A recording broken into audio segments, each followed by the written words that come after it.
Уухай подкаст. Нийгмийн өөрчлөх залуусын хөдөлгөөн.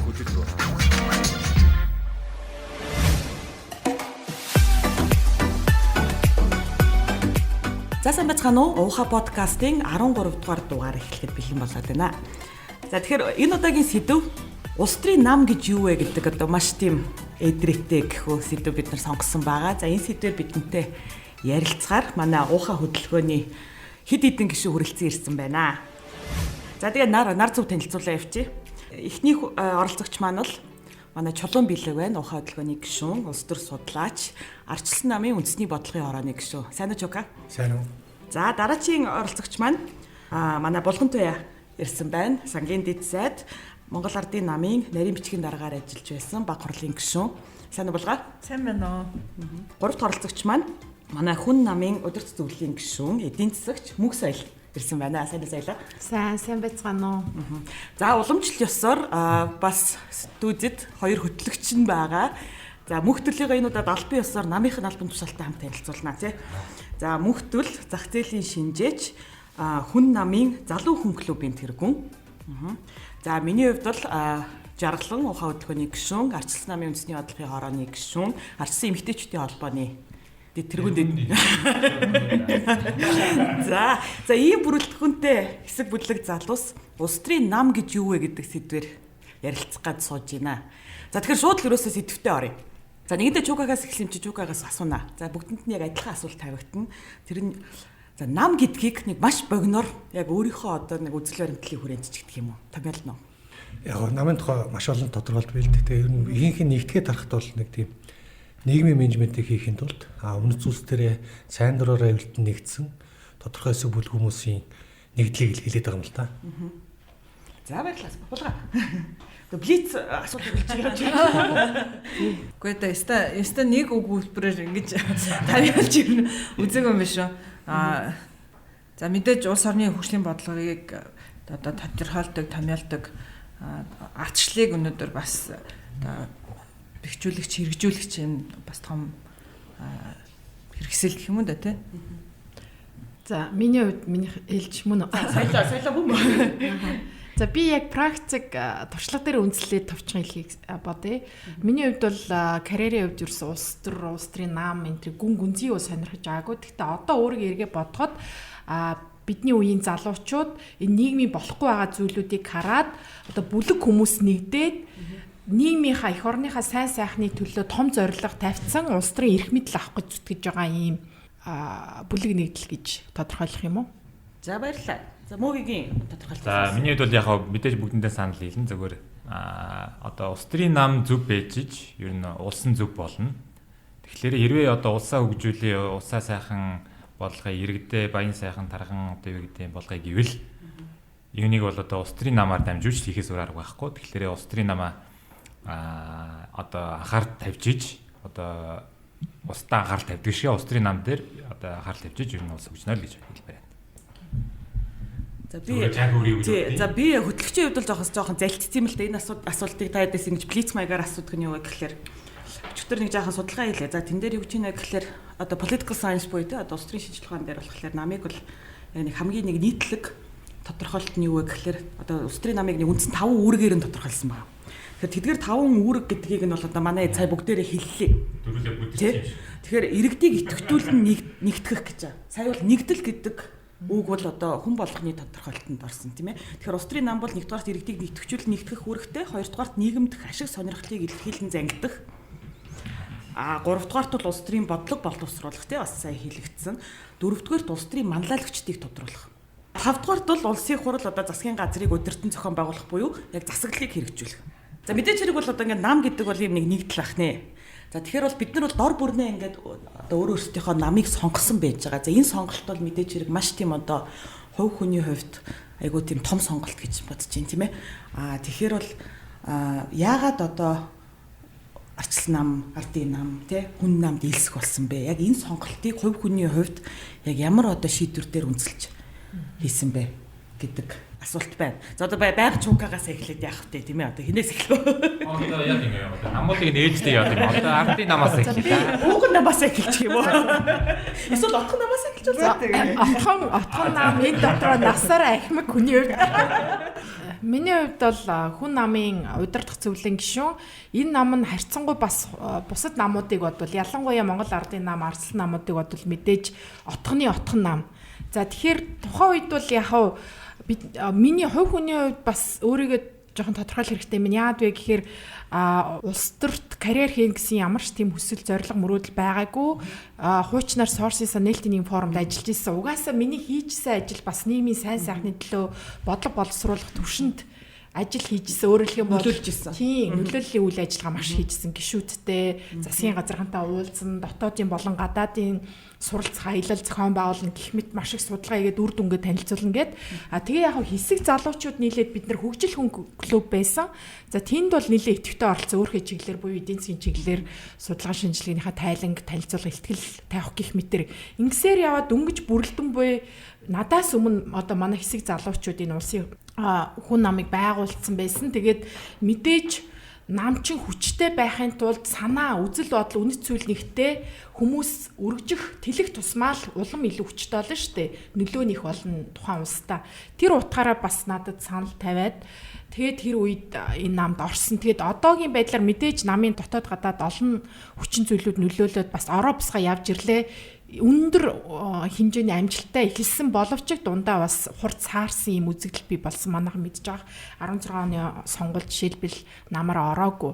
Одоо бол би удирдах зүйлийн 5 хүний нэг гишүүн нь. Тэгэхээр өөрөө энэ намыг бүтээлцэж гин, босголцож гин гэж ойлгож байгаа. Гэхдээ энэ бол маш их саад бэрхшээлтэй маш их одоо тухайн хувь хүмүүсээс их одоо юу гэмдэ ирч хүч, зориг, золиос шаардсан ийм ажил. Гэхдээ нэгэнт том зорилгын төлөө улсын хэмжээнд сэтгэх ёстой учраас хичээж явж байгаа товчхондоо дараа нь үргэлжлүүлж яарэ. Зөв. За баярлалаа соёлоо. Нэгэнтээ отхон нам дээр явж байгаа юм чинь дөлөө бас өөрийнхөө баяр суурийг илэрхийлэх үү? За би болохоор нэг уул нь ерөөсөө төрд ажиллаж үзээгүй дандаа бизнес салбарт явж ажиллаж байсан мөртлөө ер нь ихэнхдээ нэг сайн дурын ажил нэг айгу хийгээд эхэлсэн. Тэрэнд айгу дуртай байгааз. Нэг мэдсэн чинь ерөөсөө их цагаа сайн дурын ажил хийгээл өөрийнхөө төгссөн сургуулийнхаа төгстэй холбоо байгуулаад нэг мэдсэн чинь 10 ТББ-гийн өдөр зөвлөлийн гишүүн 5-ыг нь өөрөө байгуулсан өдөрцөн явж исэн. Тэнгүүтээ нэг цаг зав гарвал нөгөө бизнесээ хийдэг баг надаас нөгөө нэг төрөлхийн сайн дурын үйлс. Гэн яг өөрөөгөө одоо ингээ паблик сервис ирж олж штэ өөрөөгөө хайж тэ мэдж байгаа гэсэн үг байхгүй. Тэгээ нөгөө нэг жишээр хаад манай нэг харилцагч байгууллага чи ийш нэг хэмжлэг өгчөөч бид нөгөө тайлангийн хугацаатай ингээ нэг мөнгөж өгчмээрээ гэсэн чи за гэчээд маргааш авч өгчнэ гэж би 7 хоног алга болцсон. Ингээд нэг мөнгөний араас явдгүй юм байна. За окей би яг хөө тэ миний юу таарах юм бэ те одоо сайн дурын ажил ч юм уу. Тэгээ мэдээж бол сайн дурын ажлын хамгийн дээд хэлбэрүүд би бол ус төр гэж бодоо. Тэгээд одоо соёлоогчтай адилхан 10 таны жоохон дараахан жиж магадгүй 15 онд хөгжлийн клубээс эхлээд яг хөө мэдээж тухайн үедээ бол улс төрийн намын гишүүн болъё гэж яхан шууд бодоогүй яваад. Тэгээд яг хөө 16 онд нэг улс төрийн нэг шиг бодоогүй явж байгаа. Тэгээд сүүлдээ бол ямарчсан улс төрийн намд бол дээд хэлбэр бол мэдээж бол өөрийгөө одоо олчлоо. За ийм их хэстэй байна. За ерөөгээ өөрийг бэлдээ. За ерөөсөө энэ чиглэлээр ерөөг жоохон өөрийгөө мэржлээшүүлээ. Зүгээр нэг одоо бакалавртай хүн устж баймааргүй бас ялгармаар юм. Тэгээд би төрийн бодлогын чиглэлээр ямар ч сан гадагш явъя гээд тэгээд цингаад өргөлөөгөө тэгээд тэнцчээ. Тэгээд өөрөө за окей би одоо би бэлэн болчихлоо 19 он төгсөөд ирсэн. Тэгээд би одоо улс төрийн намд ингээд орчод явж байгаа маа. Намуудыг байгуулагдсан. Дараалал нуруу дараалалаар явж байгаа юм чи одоо Жукагийн хэлж ирлээ.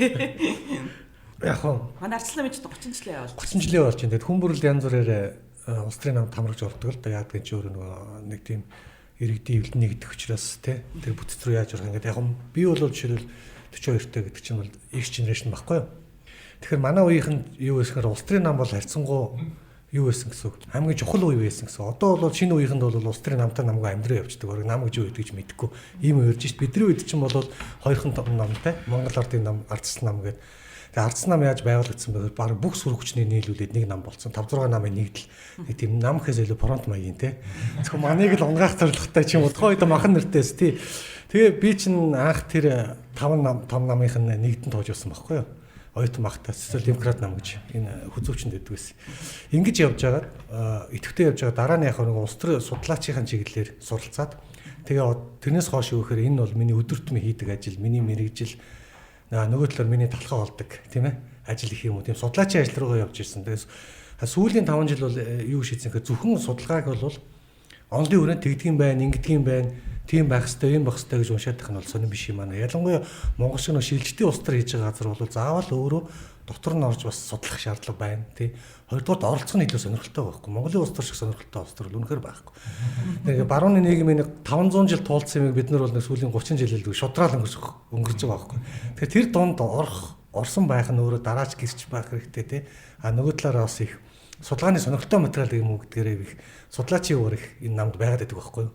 Одоо ч цааштай ч гэсэн одоо яг нэг тийм улс төрчөөлөл юм том сонгогдоо олч юм ингээд төрийн 1 2 3 болно гэж боловс боддгоо. Яг нэг юм судлаачийн байр суурин дээр байгаа дотор нь оролцоод хөшгөний ард юу болж байгаа гэдгийг сайн тий хараад хожим нэг гоё ном бичин чинь өнөө жоо армантай хөдөлтөөр орол байгаад байдаг шүү дээ тий. За энэ бол нэг судлаач нөхөр бидний дунд тагнуул хийж яваад тий нөгөө объектүүдтэй концгийн харилцааны дараа ямар ч үсэн судалгааны ажил орох юм бэ. Судалгадахуунууд нь бид өнөөдрийн зорилго ч гэсэн бид нартэй танилцаж яваа байна. За баярлалаа Жока. За булгаагаас бас асууя. Манай ууган одоо улс төрийн хүчний төлөөлөл маань сууж хамгийн залуу хамгийн ихтэй явж байгаа. Нэр одоо удахгүй Монгол Ардын нам 21 онд 100 жилээ тэмдэглэв. Тэгээд хятадын коммунист намаас 3 сараар Азийн хамгийн ууган намын нэг гэж явдаг. Гэтэ энэ бол бас Монгол улсын хувьд бол бас том ахиц дэвшүүл авахгүй. Тэгэхээр бид нэр айл 1921 онд л тэгээ одоо бас Азда прогрессивны бас юм улс төрийн намыг байгуулж 24 онд хамгийн анхныхаа үндсэн хуулийн дээр хүртэл бас маш их тийм прогрессивны тэгээ гендер одоо өмчийн харилцааны хүртэл нэлээд прогрессивны үзэл бодлуудыг бас тусгаж өгсөн. Мэдээж одоо 24 онд одоо эмэгтэйчүүд тийм шүү дээ. Эмэгтэйчүүдийг нийгэм эдийн засгийн бүхэл салбарт одоо эрчүүдтэй эрхдэг шигэд тунхагласан гэл ингээл. Тэгэхээр бидний хувьд бол мэдээж түүхэндээ бас ахиц твшил гаргасан юм бол зөндөө их би. Би ч гэсэн бас яг ийм ил гарсан юм улс төрч олно гэж үнийг хэлэхэд бол хизээж бодож байгаагүй. Би ч ингээд нэг юм бичиг цаастайгаа ноцолтоод намынхаа ажлыг хийх дуртай юм байхгүй. Тэгээ тэрүүндээ happy тэгсэн. Гэхдээ би Америкаас ирчээд за би нийгмийн одоо бас ажилд идэвхтэй оролцох хэрэгтэй зөвхөн одоо ажил гэр хоёрын хооронд одоо явах бас явахгүй гэд тухайн үед бол үнийг хэлэхэд бол ардсан залуучтай холбоон дээр тийм үйл ажиллагаа их муутай. Монголын залуучтай холбооч гэсэндээ баг хаалган хаана байдгийг ер нь хүн байдгийм үгүй мүү гэмээр баг тийм байгуулга байсан. За намын Монгол Ардын намын дэргэдэх залуучтай холбоо бол маш их идэвхтэй 21 аймагт үйл ажиллагаа явуулдаг. Тэгэд залуучтай холбоонд анх одоо бас илсээд тэндээс намайг ялангуяа миний одоо хэд хэдэн хил усыг те энэ бүгдийг ашиглаад би та бүхэн гадаад харилцаан дээр төсөл хөтөлбөрүүд дээр одоо дэмжиж хамтарч ажиллая гэд ялангуяа бид нар энэ чиглэлээр бол би одоо хамтарч ажилладаг гэсэн. Тэгээ миний хувьд бол бас зүүн төвийн үзэл баримталтай гэдэг надад Монгол Ардын намын энэ нь бол их таалагддаг. Би нэг тийм одоо чадж байгаа нь урагшаа явсан тийм зэрлэг ардчлалыг үнийг хэлэхэд бол төдийлэн сайн дэмждэггүй. Манай Монгол улсын хувьд бол тэр бол арай эрт байгаа гэж боддог. Ч одоо энэ өөрчлөлт шинжилтийн үеийг өнөөдрийн 50 60 та хүмүүс ч зарим нь өнөөдрийн хүртэл зарим нь хүлээж авч чадахгүй л шүү дээ тийм үстэй. Яг бол 90-ад оноос өмнө ч одоо эрүүл мэнд үнэгүй байсан, боловсрал үнэгүй байсан. Өнөөдөр баг мөнгө төлөх ёстой гэхээр хүмүүс яагаад гэж өнөөдрийн хүртэл хүлээж аваад байгаа ийм цаг үед магадгүй одоо Монгол улсын ядуурл багасаад боломж нэмэгдсэн одоо барууны улс орнуудын төвшөнд хүрсэн дараагаар тийм улс болж болох байх гэж би боддог. Тийм болохоор бас Монгол Ардын намын тухай би бас үзэл баримтлалыг нь харж зүүн төвийн үзэл баримталтай за энүүгээр бол ялангуяа одоо эмэгтэйчүүд, ядуучууд, нийгмийн бас эмзэг бүлгүүд энэ бүгдийг тодорхой хэмжээгээр бид нар бүгдээр ингээд одоо чирж явах төр засаг энэ үүргийг 3.3 сая хүн амтай улсын хувьд бол энэ үүргийг бас давхар хүлээж авах хэрэгтэй гэсэн энэ үзэл баримтлалыг нь бас харж сонгож ирсэн. Тэгээ үнэхээр улс төрийн намын одоо залуучуудтай бас зөвлөхөд энэ улс төрийн намын үзэл баримтлалаас ахуулаад улс төрийн сонголтыг бол эхнээс их зөв хийх хэрэгтэй. Энд ч одоо олон нам дамжиж явна гэдэг чинь тэгээ бас үнийг хэлэхэд улс төр дотор бол тийм сайн сайхнаар үнэлэгддэг. Үзэл байдал бодлон төлөвшөөгүй юм байна. Ч гэдэг юм уу те. За яг зүгээр жирийн гишүүн байх дараагаа айгүйш магадгүй. Ялангуяа тэрэн дотор бол томоохон албан тушаал хашаад тэндээс одоо дэрэгдэх байгууллагын өдөр зүйлийн гишүүнээс өөр нэг нам руу шилжээд явна гэдэг бол одоо миний мэдгээр магадгүй олон улсын түвшинд тэгж амжилт гаргасан Черчилл лах тий Австрийн намаас ойлоод тэрнээс л их ховорхон гэхдээ сонгохоос өмнө тэр сонголтын үйл зөв хийх хэрэгтэй гэр бүлээ сонгож байгаатай адилхан магадгүй шашин шүтлгийг сонгож байгаатай адилхан энэ бол миний яг хувь хүний үзэл бодолтой нийцэж гин үү хоёрдугаарт энэ дотор би одоо нэг тийм хамтраад явах хүмүүс бас байна уу гэдэг гэж байна. Тий. Би хүмүүсийн ярьж байгааг сонсоод нэмж бас нэг ганц хоёр санаагаа хэлчихье гэж бодод. Ер нь бол уухаа хөдөлгөөнд бид нар бүгд байгаа штэ. Тэгээд ингээ ажиглахаар маш их юм төстэй үнэт зүйлүүдтэй хүмүүс цугларсан байгаа байхгүй. Өөрөөр хэлэх юм бол бид нар угаасаа уухаа хөдөлгөөнд Монголоо гэсэн сэтгэлээр нэгцсэн. Өөр намд байгаа хэдий ч гэсэн бид нар нэг завин дээр суусан буюу нэг их оронтой нийлхэм дээр нийлээ явъя гэж л нэгцсэн штэ. Бүгд нөө дутууга нөхөлцөх маягаар. Тэгээд түрүүн би нөө хүн намынхаа тухай хөдөлмөрийн үндэсний намынхаа тухай ярихдаа мэдээч нөө органикаар анх нэгдсэн процесс нь тэгж таарсан учраас хэрвээ би анханасаа улс төрийн сонирхолтой ямар нэгэн улс төрийн карьер хийж гэж өмнө нь шийдсэн байсан бол Монгол ардын нам, ардс нам, бусад намууд гэж бодож байгаа сонголт хийх байсан бах. Гэтэл нөө органикаар гэдэг шиг санамсаргүйгээр яах ихийн зургүй улс төрт ороод явцсан. Тэгээ хувь хүний амбиц нь мэдээж зүгээр судалгаа хийгээ танилцуулаад явах биш. Танилцуулж гаргаж байгаа үр дүнгээ бодит байдалд хэрэгжүүлмээр шүү дээ. Тэхийн тулд яалтчгүй улс төрийн эрх мэдэл, засгийн эрх мэдэл чухал. Тэрийг ардчилсан улсууд ерөөсөө л энэ улс төрийн сонгуулиар олж авдагаас хойш энэ нэгдэлд орцсон байна шүү дээ. Энэ органик үйл явц гэсэн үг. Тэгэхдээ би өөрөө ингээд энэ улс төр гэдэг юмн дотор ороод 2016 онд би дааж улсын хурлд сонгуульд нэр дэвшээд маш их зүйлийг ойлгож байна. Энэ бол маш хэцүү хашилтан дотор дайн гэхүү эсвэл одоо маш хэцүү шудраг шүрсэлтөө яагаад вэ гэхээр манай одоо хууль эрх зүйн орчин ямар байгаа илээ сонгуулийн тогтолцоо те хувь хүнээс илүү гаднаас шалтгаалсан ийм орчин ихтэй би өөрөө хэдий сайн байхыг хичээсэн ч маш их хүний болон хүний бус ийм орчноос хүчин зүйлээс шалтгаалж байгаа учраас тэгээ заримдаа харамсдаг байхгүй юу одоо жишээлбэл Булган туяа байна одоо Монгол Арслан намын манай жаргалан байна намын гэрэл байна. Одоо ингээ залуучуудыг харахаар ялангуяа эмэгтэйчүүд улс төрд орж байгаа эмэгтэйчүүдэд маш их зориг зүрх чадах хэрэгтэй учраас цөөхөн эмэгтэйчүүд улс төрд ороод намуудад ороод за яг тодорч гарч ирж нийгэмд өөрийгөө танилцуулж байгаа нь бас их цөөхөн байна. Энэ цөөхөн дотроо би маш олон янзын үйл ажиллагаагаар дамжуулаад эсвэл одоо судалгаа шинжилгээ эсвэл уухаа хөдөлгөөнөөр дамжуулаад их уулзаад ингээ явж хахад ерөөсөө үнэт зүйл нэгтэн хүмүүс яах ихийн зураг өөр намуудад орцсон буюу хүчээ сарниулсан байгаа байхгүй. Тэр би маш их санаа зовдөг. Магадгүй бид нар нэг дор цугларсан бол ямар нэгэн байдлаар цугларсан бол илүү их хүчтэй ялтыг байгуулад энэ улс оронд эмэгтэйчүүдийн оролцоо жинхэнэ утгаараа чанарлагаар чадхтайгаар бий болох байсан. Гэтэл бид нар ингэж хүчээ аль хэзээ энэ тогтолцооноос шалтгаалаад сонголтоос шалтгаалаад хуваацсан учраас одоо тэгэхээр залуучуудыг барыг улс төрөөс айлах гэдэг шүү дээ. Би бол сонголтоо маш зөв хийгээсэй гэж байна. Би бол ингэж боддог. Чадвартай хүмүүс аль аль намуудад байх хэрэгтэй. Яхаа Монголд жол одоо ийм хүчтэй ардчлал хөгжсөн улс төрийн соёл хөгжсөн Америк улсад хүртэл өнөөдөр 2 том нам байгаад бараг л сонгуул энэ 2 том намын л хооронд болдог. Тэгэхээр Монголд магадгүй зүгээр 30-40 нам байгаад бүгдээрээ шудраг өрсөлдөл бол хэцүү байж магадгүй. Гэхдээ аль нэг намд нь бүгдээрээ бүх чадвартай хүмүүс нь орчих юм бол за айгүй бол манайхан чинь өрсөлдөөн байгаагаад нэгэндээ хяналтанд муудах юм бол сэргээрээ ардчлал бол алдагдана. Тэгэхээр аль намууд нь би үл хүчтэй байгаасаа гэж боддог. Одоо Монгол ардын намж хүчтэй, тэ зөв сайн мундаг боловсон хүчтэй, Арслан намж гэсэндээ хүчтэй, мундаг боловсон хүчтэй. За аль нэг нь чек энд баланс хийдэг цөөхөн жижиг намууд ч байдаг юм уу, 3 дахь намууд байхыг бол үгүйсэхгүй тэ. За заримдаа бол жишээлбэл гадаадад ногоон нам гэл ингээл улс орон болгонд байдаг. За заримдаа ирэх цөөхөн судал авдаггүй ч гэсэндээ ямар ч байсан ногоон гэдэг бодлогыг бүхэл нөгөө улс төрийн намуудын бодлогуудад суулгаж өгч чаддаг тийм хүчтэй намууд жишээлбэл байдаг. Яг тэрүүнтэй адилхан why not тэ ингээд байж болно. Гэтэ би энийг яагаад хэлсэн бэ гэхээр хүн амынхаа тоотой харьцуулахад манай улс төрийн намуудын тоо харьцангуй өндөр.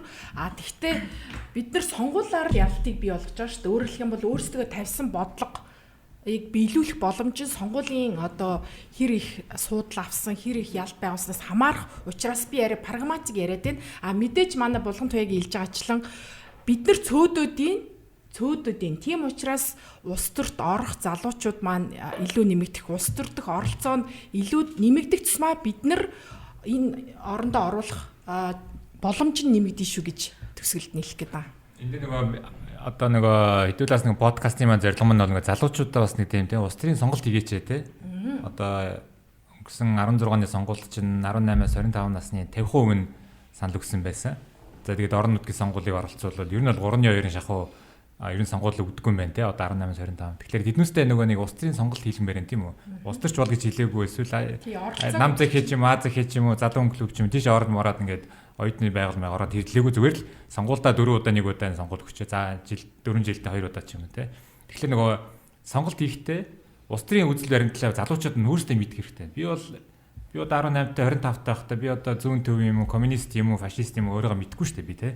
Либерал юм уу эсвэл ингээд диктатур болмоор байгаа юм те. Тэр мэдгүй байсан үе би. Тэгвэл тэр бол одоо болох хэрэгтэй. Залуучууд нь багасаа нэг улс төрийн ойлголттой. Би өөрөө зүүн төв юм. Би өөрөө коммунист нийгэм байгуулах хүсдэг юм уу те. Би өөрөө эсвэл чөлөөт зах зээлийг 100% дэмждэг хүн юм уу гэдгийг бас багтаа ойлгочоод 18-тай байхдаа ойлгохгүй бол ямар сонголт хийх юм бэ? Яг Монголд бол ингээд 30 жилийн хугацаанд бол уучлаар ихтэй 2 нам бол одоо янз бүрийн л үзэл баримталтай хүмүүс санаа нам 2 намд орцсон байдаг тийм ээ. Тэрнээсээ шалтгаалаад хин одоо ердөөсөө хин намын дарга нь тэрнээс шалтгаалаад магадгүй гинт нэг зүүн нам нь баруун болоод баруун нам нь зүүн болоод эсн нэгнийхээ дээгүүр үсрэл ингээд ингэдэг дөхөд байдаг. Тэгэхээр одоо бол мэдээж юу болох хэрэгтэй үзэл баримтлалаар тодорхой болгоод би өөртөө мэдмээ санагдаад би нэг шалгалт өгөөд би өөрөө мэдж байгаа байхгүй би яг үнэхээр л яг зүүн төвийн одоо social liberal identity төрлийн үе юм байна буюу нийгмийн хувьд бол эрхчлөөг дэмждэг. Гэхдээ эдийн засгийн хувьд бол тодорхой эдийн засгийн төрийн оролцоо эдийн засгийн тодорхой хэмжээнд гэхдээ коммунист хэмжээнд биш шаардлагатай үед нь ордог тийм үе юм байна гэж мэдчихэд тэр нь одоо миний илсэн үн намтай таарад байгаа байхгүй тий. Магадгүй хүн ардны намын ч гэсэн зүүнтэй үзэл бодолтой минийсэн таарах хэрэгтэй байгаа.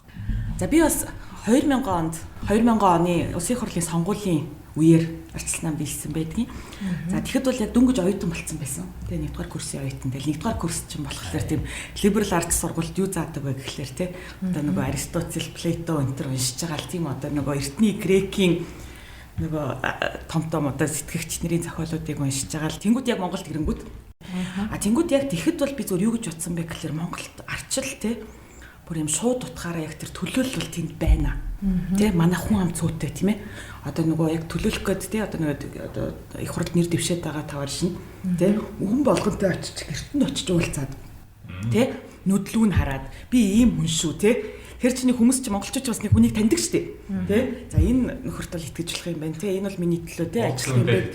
Тэгээ бүгднтэй гар бариад тийм үү бүгднгийнх нь нүд рүү нь хараад гар бариад тэгээд нэг одоо юу гэдгийг нөгөө амлалтаа болохоор аваад явах боломжтой гэдэг утгаараа манайд бол нэр үнэхээр одоо бараг л нэр тэр нөгөө грекүүдийн бичээдсэн тий одоо тийм нэг сонгодог стилийн артчлал магадгүй ингээд нэг шууд утгаараа хэрэгжих боломжтой байна гэж ойлгоод яг тэр сэтгэл хөдлөлөөрөө ч гэдэг юм уу тий ер нь бол би нөгөө улс төрт яг тэрний төлөө явах хэрэгтэй байна тий яг одоо тийм тэр арчлыг бол яг тийм утгаар нөхцөлхийн төлөө явах хэрэгтэй байна гэдэг шийдвэр гаргаад арчил намд илсэн.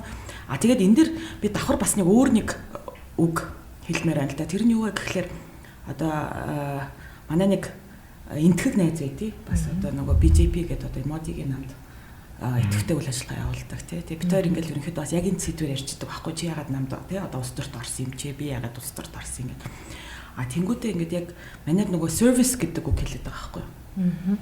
Тэ одоо нөгөө тэрийг одоо монголоор юу гэж орчуулах юм бэ? Бусдын төлөө үйлчлэх. Тэ бусдын төлөө өөрийгөө зориулж чинь бүр баг юм одоо нөгөө нэг шашинлаг барашгүй. Тэ нэг тийм ойлголт тийм үү. Зүгээр улс төрт орно гэдэг чинь бол тийм өөрийгөө нөгөө нэг тийм за иргэний зориг гаргана. Золиос юм. Тийм биз дээ. Энд чинь бол тийм амар зүйл биш. Тийм ээ. Одоо ингээд бүгдийн өмнө нээлттэй байна. Тэ одоо ингээд хамаг тийм үний байгуулна тий байгуулна. Тэгээд юу гэдгийг одоо шүүмжлэл авна. Гэхдээ ингээд яг ингээд тийм service serve хийж гинэ гэдэг чинь тий одоо Америкийн одоо юун дээр ч гэсэн I serve the people гэдэг шүү дээ тий. Тэгээд яг тэр ойлголтыг бид нар одоо бас нутагшуулах тий түгэх ёстой тийм үү. Улс төр гэдэг чинь зүгээр нэг дарга болох гэдэг хэлбэр ерөөсөө биш шүү дээ тийм үү. Тий одоо нийгэм болж өгөхгүй байгаа зүйлүүдийг олж хараад тийм үү.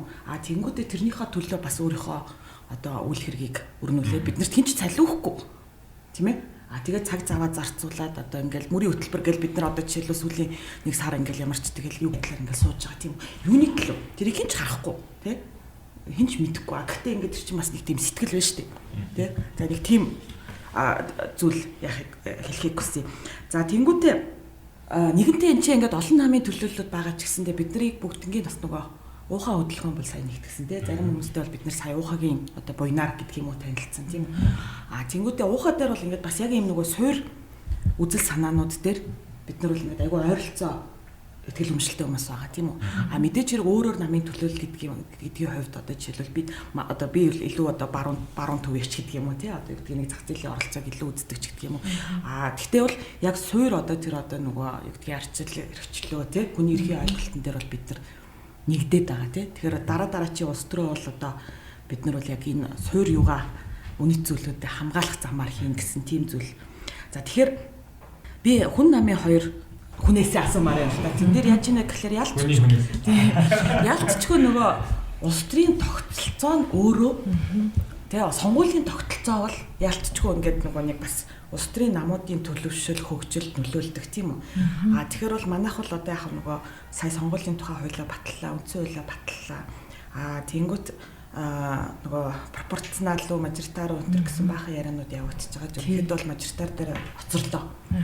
Ийм мажоритар тогтолцоо бол одоо дэлхийд даяар байгаа газраа бол ялцчихгүй нэг хоёр том намын тогтолцоороо бол түлхдэг.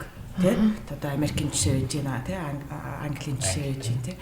За тэгэхээр яг энэ нөхцөлд тийм үү ийм одоо 3 дахь улс төрийн намыг сонгоод тэгэж явхад зүгээр та нар яг одоо өөрсдийнхөө үүрэг ролыг юу гэж бодож байна вэ? Одоо зүгээр дебатыг хилцүүлгийг нэг тийш нь чангаах зорилготой гэж харж гинөө одоо нөгөө Сандерс шиг тийм үү? Одоо Сандерс ч хүртэл одоо ардчлал нам дотроо одоо илүү хэд зүүний байж иж нөгөө хүмүүсийг жоохон чангаах гэдэг шүү дээ тийм үү? Намаа одоо юу эдийн төвийн нас тийм. Тэгэхээр энэ дээр одоо яг өөрсдийнхөө оролцоог юу гэж харж байна? Бод шанс байна гэж үзэж байна. Зүгээр энгийнээр ярихыг оролттой. Ер нь бол уухаа хөдөлгөөнийхэн маань залуучуудынхаа оролцоог дэмжиж буюу оролцоо гэдгийг бид нар заавал аль нэг улс төрийн намыг сонгоод өөрсдөө улс төрч болоод тэгээ дараа нь гишүүн болохын төлөө ч юм уу явах юм хязгаарлагдмал хүрээнд бол ойлгохгүй. Бид нар залуучуудынхаа оролцоог таны амьдралд та нарын маань залуучуудын маань амьдралд ч гэсэн үйлсэд ч гэсэн энэ улс төрийн сонголтоор гарч ирж байгаа тэр улсын хурлын гишүүдийн боловсруулж гаргаж байгаа хууль эрх зүйн орчин бодлого нь нөлөөлөд байгаа учраас энэ одоо олгогдсон эрхээ эдлэчээл гэж хүсэж байгаа. Хөдөлмөрийн үндэсний намын хувьд бол одоо жишээлбэл байгууллагаар жишээлээд үзье л да. Байгууллага дотор ч гэсэн хувь хүн ажил хийхээр жишээлбэл нэг газраа хүн доотл нь 6 жил за түүнээс дээш олон жил болохоор хашилтан дотор дасан газрын даавуу зөөлөн гэдэг шиг аяндаа бас нэг цаанаасаа ямар нэгэн байдлаар ялзрах юм уу ямар нэгэн буруу одоо тийм юу би болдог штэ. Тэрэн шиг яг хоёр том намаад гэж хэлээ. Гэхдээ нийгмээрээ асуудлыг бол ойлгож байгаа шүү дээ. Янз бүрийн асуудлыг. Өнөөдөр бидний зорилго бол тэр асуудлыг ярих биш. Тэр утгаараа нэгэнтээ шинээр гарч ирж төрж байгаа энэ нам маань буюу энэ одоо харьцангуйас гадаад дотоодод доотл нь 10 гаруй жил дунджаар 15-аас дээш ажилласан ийм туршлагатай залуучууд байгаа юм. Тэгэхээр бүгдээрээ одоо өөрсдийнхөө энэ 90 үеийг гартаа авъя. Өөрсдийнхөө тавиад байгаа энэ бохирдоогүй цэвэр тэгсэн мөртлөө алсыг харсан потенциалаа ашиглахын төлөө явъя гэдэг. Хүн манай хөдөлмөрийн үндэсний намын гол тавьж байгаа бодлогын одоо концепц нь хүн дээд үзлэхгүй хүн төвч ш хүн дээд альва нийгэмд бол хүн нэг бүр нэгж үнэт зүйл. Тийм учраас хүн нэг бүрийн эрүүл мэнд боловсрал ахуй амьдралыг бид нар анхаарч ах ёстой гэсэн ийм бодлоготой тэр салбар бодлогыг бол оруулсан. За мөрийн хөтөлбөрийг ярихгүй гэсэн. Гэхдээ бид нар энэ болгоныг тооцож ин мөрийн хөтөлбөр гаргаж ирж байгаа. Тэр энэнийг л маш сайн нийгэмдээ сурталчлах. Тэгтээ аль болохоор агаараас түрүүний миний хэлсэн сул тал буюу тэр хүний сүлжээ гишүүнчлийн боломж байхгүй санхүү мөнгө хөрөнгийн нөөц байхгүй болохоор арай өөр арга барилаар явах гад ингэж хичээж байгаа. Гэхдээ бодит нийгмийн байдал дээр бол бидний орон зай байгаа гэж харж байгаа. Яагаад вэ гэхээр судалгаар магадгүй одоо 10-аас 20% нь Монгол Ардын нам, 10-аас 20% нь Арс нам байлаа гэж бодоход үлдсэн хувь дээр хүмүүс шинийг хүсэж штэ. Шинийг хүсэж гин гэдэг нь 3 дахь хүчний орон зай хүсэж байгаа. Эсвэл магадгүй Монгол Ардын нам, Арс нам дотор байгаа залуучуудын явуулах гэдэг залуучуудынх нь хүсэж байгаа юмыг дэмжиж байгаа гэсэн ийм ойлголт гэж харж байгаа. Тэр энийг л бид нэр нам харгалцахгүй гэдэг үднээс уухаа үдгэн гаргацсан. Энэ нийгэм, энэ Монгол улсад хэрэгтэй тэр үнэт зүйлийг бий болгохын төлөө намаараа дамжуулаад эсвэл уухаад Оросын энэ залуучуудын үнэт зүйлээрээ дамжуулаад сонголтыг бас тэгш боломжит хэмжээнд зөв өндөр байлгахын төлөө ажиллаж байгаа. Товчгоо ярих. Гэхдээ би бол ингэж бодод штэ. Ер нь бол дэлхийд даяар угаасаа улс төрийн намуудад дэлхийд даяар одоо залуучууд дурггүй байна. Ардчилал бол одоо өнөөдөр бүр ингэ яриад шүү дээ. Мухардалд хүрсэн юм биш үү гэдэг ингэ дэлхийд даяараа тий. За өнөөдөр Америкийн сонгуульч гэсэндээ ингээл амар цоон өөрөө бурууч юм шиг тий. Гэхдээ заримдаа тогтолцоонд бурууч юм шиг Америк өөрснөө бараг л одоо арчлалын их орон улсууд хүртэлгүй одоо энэ арчилч одоо ер нь болж байгаа юм болохгүй юм уу гэдэг хүртэл юм нөхцөл байдалд хүрсэн байна. Бид нар ч ороод тэднийг дагаж явж байгаа хүмүүсийн хувьд заримдаа нэрийн тогтолцоон эсвэл болохгүй юм уу монголчууд бид нар болохгүй юм уу гэдгийг хүртэл бас ярьж л байгаа байхгүй. Гэтэ яг энүүнээс илүү сайн тогтолцоо өнөөдөр харамсалтай гарч ирж чадахгүй л байна л та. Тэгэхээр бид нар одоо тэгээд өөрөө өөрснийхөө хэмжээнд айлхаар өөрөө өөрснийхөө боломжоор энийг үл хөгжүүлээд явах хэрэгтэй. Тэгээ мэдээж айгүй хэцүү процесс олж авсан 30 жилийн өмнө олж авсан энэ арчил гэдэг юм залуучуудын оролцоогүйгээр Монголын хүн амын тэгээ сонгогчдын хүртэл бараг 50% нь өнөөдөр залуучууд байгаад хахад хэрвээ хойшоо суух юм бол харамсалтай нь энэ бол одоо алдагдах гээд байгаа байхгүй. Тийм учраас өнөөдөр уухагаас ингээд залуучуудын улс төрийн намуудын төлөөлөл суугаад та нарын оролцоо хэрэгтэй байна шүү. Өнөөдөр андч бай, мандч бай, хүндч бай болж байгаа ч юм байгаа. Тэгээ болохгүй ч шүмжлэхэр ч юмнууд байгаа. За энэ бол дэлхийд даяар л өнөөдөр бас айл намуудад л ярьж байна. Өнөөдөр хамгийн сүүлийн үеийн болсон дэлхийд даяар болсон сонгуулиудыг харалта. Шведэдтэй ингээд одоо авилгалын эсрэг одоо ярьсаар агаад одоо 3 дахь хүчин жишээлбэл өнөөдөр ялаад гараад ирлээ. Маш их pop намууд одоо Италийн жишээлбэл 2020 оны хамгийн том эрсдлийг ярихад жишээлбэл Италийн амар одоо популист улс төрийн нам ярьсан бол энэ бол ерөнхийдөө популист нь улс төр Европын улс төрийг хүртэл анхуулахаар байна гэж жишээлбэл ярьжсэн. Тэгэхээр энэ бол ганцхан өнөөдөр Монголд бас болоод байгаа процесс бол бас биш.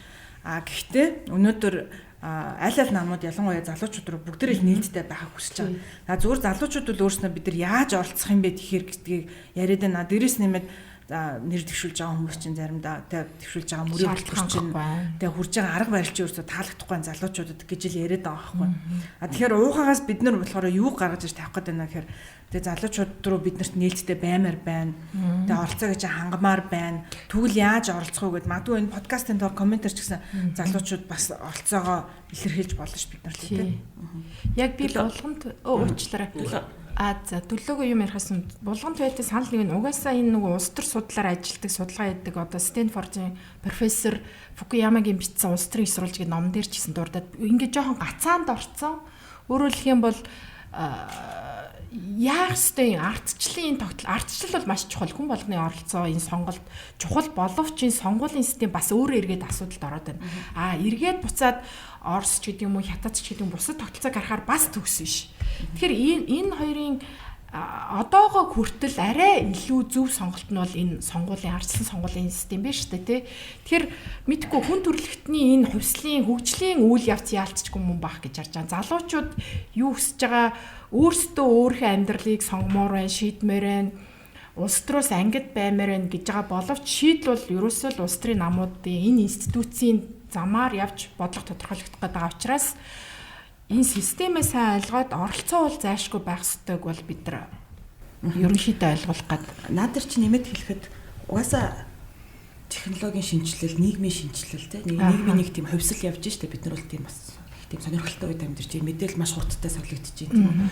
Тэгэхээр чи хуучин болохоор одоо юу гэдгийг нэгтэй түрүү зууны дунд үдчих гэдэг юм уу тий нөгөө мэдээллийг түгээхийн тулд одоо нөгөө нүсэр намын бүтцчих гэдэг юм уу тий одоо ингээд нөгөө хүмүүсийн тэр нөгөө төлөөллийн арчлыг хэрэгжүүлэхэд шал өөр бүтэц бүрэлдэхүүн хэрэгтэй байсан. Заавал цуглууж хурлах гэдэг чинь хурлах хийгээл тий одоо нөгөө том зааланд тэгэхээр бол магадгүй одоо ингээд нөгөө нэг систем өөрчлөгдөд байгаа. Гэхдээ нөгөө нэг улс төр нь бас яг тэрнтэй адилхан дагаж өөрчлөлт тийм хангалттай хурдтай өөрчлөгдөхгүй байгаа учраас дэлхийд даяар бас ингээд их тодорхой хэмжээний асуудлууд байгаад байгаа шиг байна тийм ээ. Тэгэхээр түрүүний нөгөө миний ярьдаг уул ингээд манад бол маш их тийм одоо ингээд нэг арчилт бол маш их нөөц болцоо байна гэдэг шиг. Одоо жишээлбэл сошиал медиа дээр янз бүрийн бичглэр бол бас тодорхой хэмжээний эрх баригч нарт нөлөөлж чадж штеп. Тийм ээ. Одоо ингээл одоо иргэдийн одоо янз бүрийн үзэл бодол тийм ээ. Сошиал медиагаар өөрсдийгөө илэрхийлэл тэрэн тодорхой шууд эрх баригч нарт хүрээл тийм үү тодорхой шийдвэрүүдэд өөрчлөлтөгч гэдэг юм уу тийм. Энэ бол гэхдээ яг одоо зүгээр бас нэг төлөвлөлийг хэлбэр шүү дээ тийм үү. Яг тэр нь гэхдээ одоо яг одоо механизм нь бодиттой байна уугүй юу, яг хүн амын тодорхой хувийг хамарч чадж гин үгүй юу гэдэг нь л асуудал. Тэгэхээр бол магадгүй одоо бидний үе ахаа цаашаа 30 40 жил тийм үү. Ингээд одоо нийгмийн идэвхтэй үйл ажиллагаа явуулна тийм ээ. Тэгэхээр бол одоо цаашдаа одоо энэ хувьсан өөрчлөгдөж байгаа нийгэмд тийм энэ улс төрийн нам гэдэг институт ямар байх ёстой юм бэ гэдгийг одоо баг бид нар нэг шинээр бодж болох нэг жоохон инновацлог байх хэрэгтэй биш. Энэ дэр тийм инновацлог санаа оноо юу вэ манайхаа? Одоо л яхахгүй нөгөө дэлхийд даяар нөгөө улс төрийн намууд итгэхэ байчлаа гэж ярьж байна те. Мэдээж бол би бол зүгээр тайлбарлах гэж ордог өөрийнхөө хэмжээнд улс төрийн судлаач би ч гэсэн чукаг ажлыг хийж өмнөөс нэгээд яагаад нөгөө магадгүй улс төрийн намд итгэхэ байсан юм уу сонирхоо байсан бэ гэхлээр би бол энэ шууд сошиал медиад холбоотой гэж бодож байна. Хуучин бол нөгөө нэг өөрийнхөө амьдралынхаа бухимдлаа заавал одоо гаргахын тулд заавалч улс төрийн намаар дамжуулж өөрийнхөө ашиг сонирхлоо илэрхийлдэг байсан бол одоо бол Facebook дээр бичээд бухимдлаа гаргачихж байна. Энэ улс төрийн намд гүйж очиод шаардлага байхгүй. Харин ч тэр нь илүү бас явандаа давлгаалаад вайрал болох юм бол улс төр нөлөөлөд байгаа байхгүй юу? Гэтэ нөө social influencer байна, тэгээ policy influencer, бодлогын influencer байна гэдэг бол хоёр өөр асуудал байхгүй юу? Тийм үстэй. Мэдээж нэг хүн үзэл бодлоо social руу илэрхийлээд тэгээ Facebook руу гэдэг юм илэрхийлээд тэр нь буцаад бодлогот нөлөөлж болж байна. Гэхдээ тэр бол айгүй урт процесс байхгүй юу? Өнөөдөр улс төрч гэдэг хүн бол юу вэ гэхээр магадгүй нийгмийн өнөөдөр санаа бодлыг барьж байгаа тэрүүнийг бодлого болгоо хэрэгжүүлэх. За улс төрч бол миний бодлоор магадгүй хоёр янз байдаг баг. За нэг хэсэг нь би бол нэг энэ хэсгийн destructive гэж би хэлдэг. Тэр нь болохоор ерөөс шөмжлээ суугааддаг. Тэгсэн мөртлөө шөмжилдэг мөртлөө ерөөсөө шийдэл гаргаж ирж тавьдаггүй. Тэгэл ингээл одоо долоон бодлын долгор имээ ядуу байна гэж. За тэгвэл ядуурлын яанаас яаж гарах юм гэхээр тэгэл хэлэхгүй одоо зарим нь баг 30 жил тэгэл улс төрд яриад явж байгаа хүмүүс биш. Би баг тэгж нэхмээр авах. Үгүй та одоо та яриад тахтай яа гэв. Би танаас дүгэл нэхмээр шүү дээ. Би ч одоо таны хамаагүй хойно орж ирсэн юм чи та тэгвэл тэрний талаар юу хийсэн гэхээр баг л 30 жил одоо эсвэл телевизээр яриад эсвэл сонд ярьцлага өгсөн хүмүүс байгаа байхгүй. Одоо зарим нь сүүлийн үед бүр сошиалыг ашиглаад лайваар яг тэр проблемаа өргөжлүүлээл яриад явж л зэ. Гэтэл бид нар болохоор уг нь бол шинэ үеийн улс төрчдийн соёл бол шууд конструктив байх хэрэгтэй. Өөрснөө гэхдээ улс төрч гэдэг үгэнд заавал бүх шийдэлж байх албагүй карманд ямар тэр чинь ямар мэрэгэн бүйдэн шүү дээ тийм шүү дээ. Гэхдээ чаддаг хүмүүстэй өнөөдөр хамтарч чаддаг. Тэгээ ингээд одоо мэрэгжлийн холбооттой хамт суугаа шийдлийг гаргаж ирч чаддаг. Нэгдүгээр тийм л байгаасаа гэж бодоод. За мэдээж өнөөдөр би бол юу гэж бодож байна гэхээр хоёр юм бол манад ерөөсөө бар амар хоцрогдмол байна. Нэгдүгээрт улс төрийн намууд бол яг энэ сошиал платформыг ашиглаж одоо айгуу залуу гэж байгаа хүн намж адилхан, анч адилхан, манч адилхан магадгүй энэ амар том платформыг ашиглаж залуучууд хүрч чадахгүй. Тэгээ одоо яаж хүрэх үгээд хэдүүлээ бүр аргаа хараад ингээ подкаст хийгээ сууж шүү. Подкаст маань хүрэх нь болгаа. Залуучууд энэ подкаст хүрэх нь үү? Хоёр дахь нь болохоор би бол өнөөдөр шашин бас өнөөдөр чадахгүй. Өнөөдөр тийм ч учраас Монголын мөнгө залуучуудын нийгмийн ер нь морал бүр ингээ одоо шаландаа онц өнөөдөр кампаар барьж байгаа шатаач гэдэг юм уу те ингээ болохгүй юмнууд өнөөдөр яриад. Тэгээд яг одоо бүр одоо лаван шиг радиог бол нэг ийм юмнууд гарч эхэлж байна л да. Тэгтэл өнөөдөр шашин бол ялангуяа манай шашин бол өнөөдрийн залуучуудын сэтгэлд хүртэл бас хүрч чадахгүй. Тэгэл нэг улс төрийн намууд ихээр скул нэг амар манай арцсан намыг гэлтэхэр нөгөө нэг хідэн нөгөө арчлалын алтан хараацаа хідэн анхаарал өнөөдрийг болтол харж байна. Шинэ үеийн залуучууд ерөөсөө яг нийгмийн ихэнхт нь бол нэрээ тэр штэ гэдэг ингээд буучих юм бол харагдахгүй байгаад байна. Ман гээл тэгэхээр бас л яг адилхан байгаад байна. Шинэ намууд нь ч гэсэндээ яг өнөөдөр энэ айгүйх боломж платформыг бас гаргаж ирч чадахгүй. Тэгчээд одоо бид нар одоо тэгээд бас шүүмжлээ суугаад байх бол айгүй хэцүү. Гэхдээ энэ үл юуг харуулж байна гэхээр магадгүй өнөөдөр энэ цагаан сонголт гэдэг энэ олон залуучууд тэгээ алийг ч дэмжихгүй байна гэж хэлж байна гэдэг бол та нар хэрвээ шинжлэх юм бол та нар хэрвээ биднэрт ингээд эпил хийгээд ингээд хурж чадах юм бол орон зай зүгээр аявих байгааг л харуулж байгаа байхгүй. Мэдээж өнөөдөр залуучууд бол happy биш байгаа нь бол үнэн. Тэр нь тэгэл бидний 9 жорын юм одоо байх шиг байна. Айл намуудын өндөс суур байж байгаа царай өмсөж байгаа хувцас тарган турангаа хүртэл өнөөдөр хүмүүс ингээд шүүмжлээ хүртэл байх шиг байна. Одоо нийгэм угаасаа айгу бухимдалтай болохоор бухимдлыг бүхэл юмнаас л хайгаад байгаа байхгүй.